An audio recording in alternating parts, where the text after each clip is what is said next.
محبت سب سے کرو لیکن اس سے اور بھی زیادہ کرو جس کے دل میں تمہارے لیے تم سے بھی زیادہ محبت ہو۔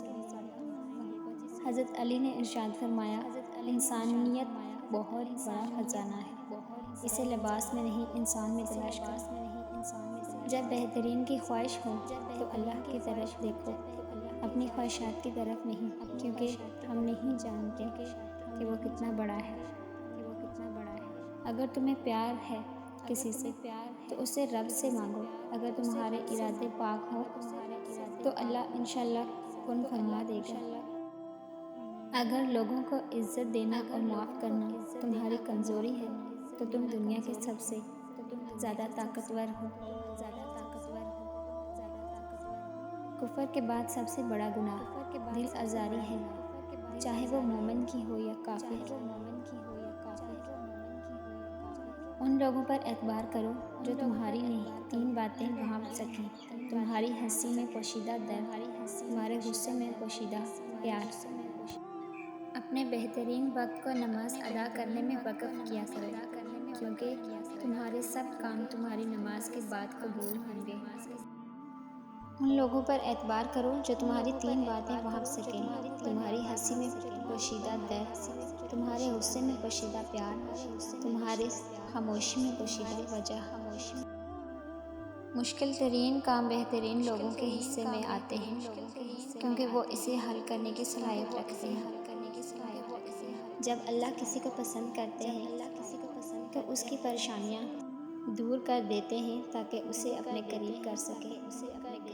کہ محبت جب روح سے ہو تو پھر انسان دوبارہ محبت کرنے کے قابل نہیں رہتا۔ اس کی امیدیں جس کے ساتھ ہو وہ کبھی ناکام نہیں ہوتا، ناکام وہ ہوتا ہے جس کی امیدیں دنیا والوں سے وابستہ ہوں۔ جب تمہاری مشکلات حد سے بڑھنے لگیں تو سمجھ لو کہ اللہ تمہیں کوئی بلند مقام دینے والا ہے۔ جو ہم سوچتے ہیں وہ ہوتا نہیں، جو ہوتا ہے اس کا علم نہیں، اور جو ہوگا وہ بہترین ہوگا۔ ہر اس چیز کو توڑ دو جس کو انسان نے بنایا ہے، لیکن انسان کا دل کبھی مت توڑنا جس کو اللہ نے بنایا ہے۔ صبح کی نیند انسان کی ارادوں کو کمزور کرتی ہے، منزلوں کو حاصل کرنے والے کبھی دیر تک نہیں سویا کرتے۔ تمام تعریفیں اس ذات کے لیے ہیں کہ وہ جسے توڑے اسے کوئی جوڑ نہیں سکتا، وہ جسے جوڑے اسے کوئی توڑ نہیں سکتا۔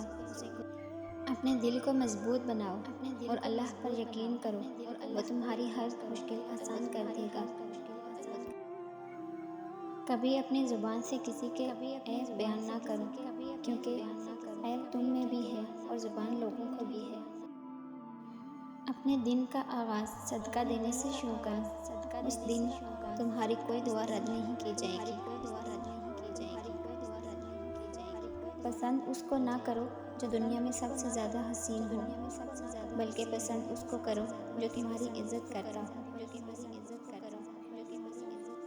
مشکل وقت میں ہمیشہ دعا مانگو، جہاں انسان کا حوصلہ ختم ہوتا ہے وہاں سے اللہ پاک کی رحمت شروع ہوتی ہے۔ اگر تمہاری آنکھیں خوبصورت ہیں تو تم دنیا سے محبت کرو گے، لیکن اگر تمہاری زبان خوبصورت ہے تو دنیا تم سے محبت کرے گی۔ اگر اللہ کی محبت چاہتے ہو تو اس مخلوق کی مدد کیا کرو، دوسروں کو سکون دینے والے کبھی بے سکون نہیں رہتے۔